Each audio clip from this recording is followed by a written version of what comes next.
kitchen na today's video po is magluluto tayo ng giant prawn thermidor. Ayan ang ating hipon. Ayan ang ating shrimp. Ayan, malalaki. Gamit po tayo ng ayan, butter, sibuyas na puti, tapos bell pepper, mushroom, at saka cream, and meron tayong cheese, at saka onion spring. Gagamit din po tayo ng garnish. Ayan, at saka all purpose. Ayan, papalapot. Ayan po ang ating giant prawn. Ayan, giant prawn. Ayan, natin yan. Gawin natin thermidor. Ayan, bibiyakin natin ang likod para malagyan natin ng kanyang pampalasa. Kailangan hanggang doon sa dulo para marami kami may ilalagay natin na pampalasa. Sagat natin ang gupit ng kanyang laman. Ayan. Dapat ganyan siya.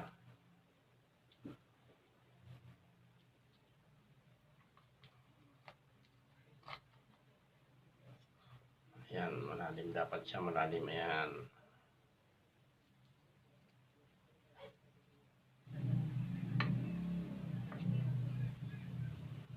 Ayan, ganyan siya.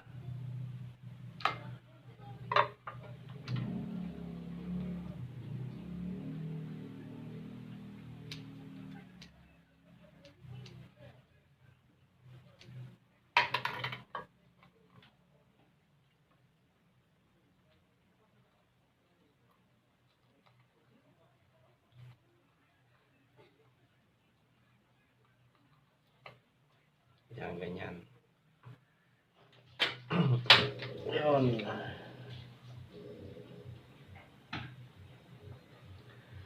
Lulutuin natin ang ating sauce. Ilagay natin ang ating butter. Ayan.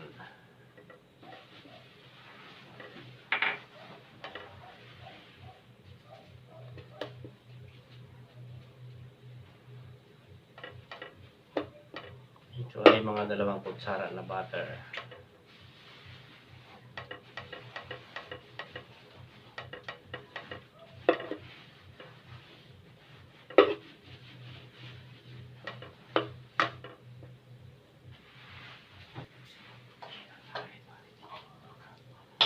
Maglagay tayo ng ating all-purpose. Yan.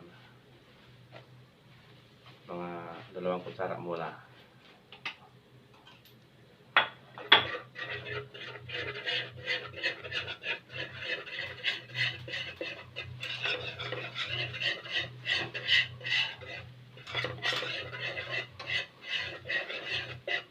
Oops, dagdagan natin ng 1 kutsara pa para hindi mabitin. Ayan, bali 3.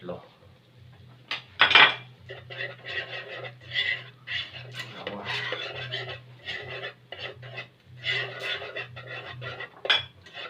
Maglagay tayo ng kaunting tubig.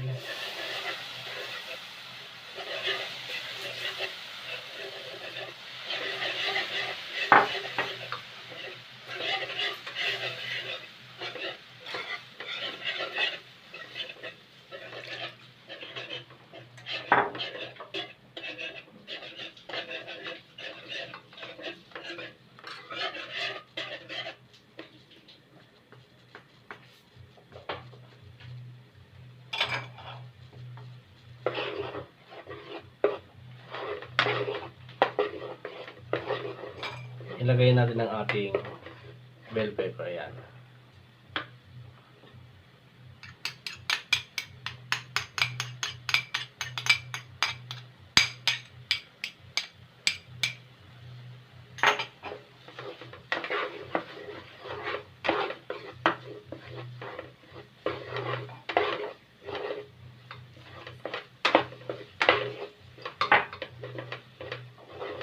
At ilagay natin ang ating mushroom.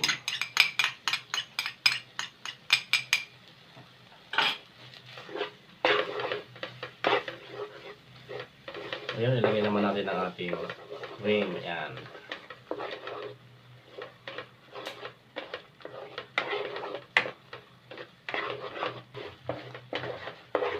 Bango.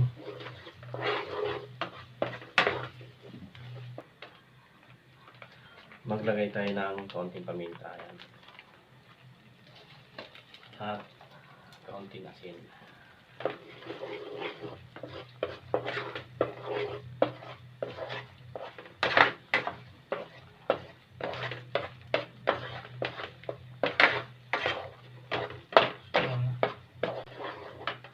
Lagay tayo ng onion spring. Ayan.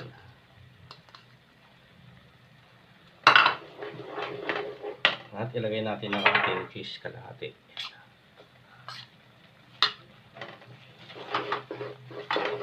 Hindi pa ate tubig.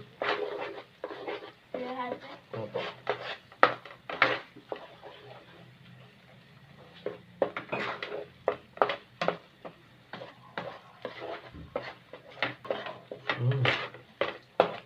At ang last na ilalagay natin ang ating lalagyan natin ng breadcrumb. Ayan.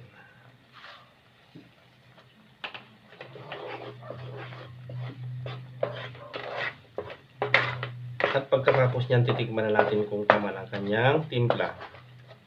Kasi pag nailagay na natin sa hipon mamaya, wala na siyang, hindi na siya pwedeng tikman ng ating, hindi na siya natin pwedeng matimplahan ng tamang timpla pagka nasa hipon na siya.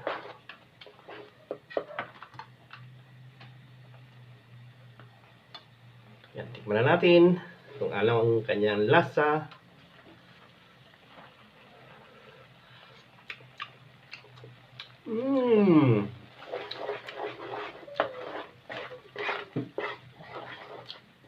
Yung aking bunso, lahat ng titikman ko, gusto nyo titikim din siya.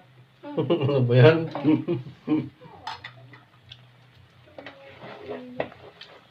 Ayan, pulasan na lang natin ang ating non-stick na lutuan para hindi natin hugasan. Non-stick po naman po yan. Hindi na kailangan hugasan. Ayan, diba? Malinis na agad.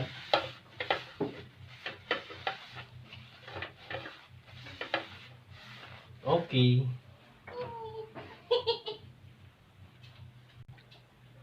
Ayan, lalagyan na natin ang palaman ng ating thermidor. Ayan. Kahit punong-puno siya ng laman, walang problema.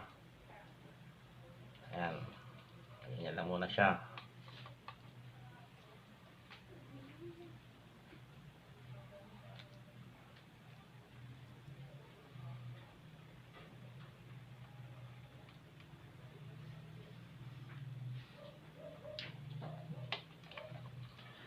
Yan na, isalansan na natin ang ating wala kasi tayong oven. Pwede naman natin dito lutuin sa ating non-stick na kawali, basta meron lang siyang takip. Kagaya ko walang oven, ayan, dito lang natin lulutuin.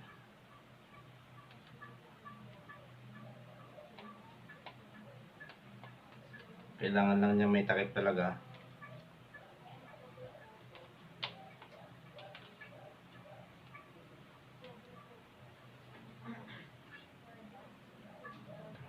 Okay, lalagyan natin siya ng cheese. Ayan.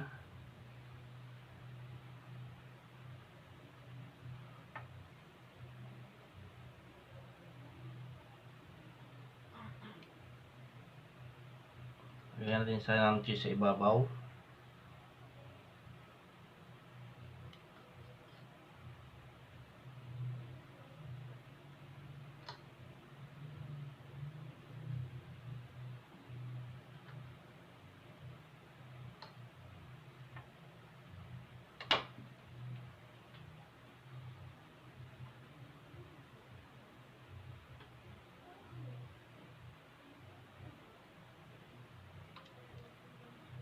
Okay, ngayon lalagyan naman natin siya ng onion spring. Ayan. At lalagyan natin siya ng breadcrumb para crunchy siya pagkaluto.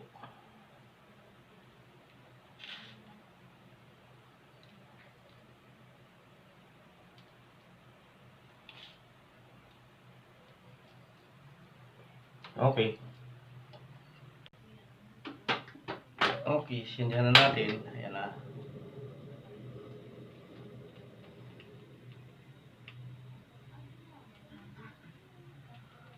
Mahina lang po ang apoy natin para hindi siya masunog. Pag natunaw na po ang cheese niyan at nag orange na siya, luto na po yan.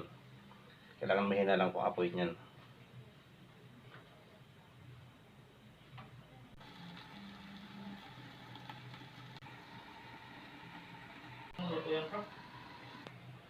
O, ayan na. Luto na ang ating thermidor. Ayan na siya.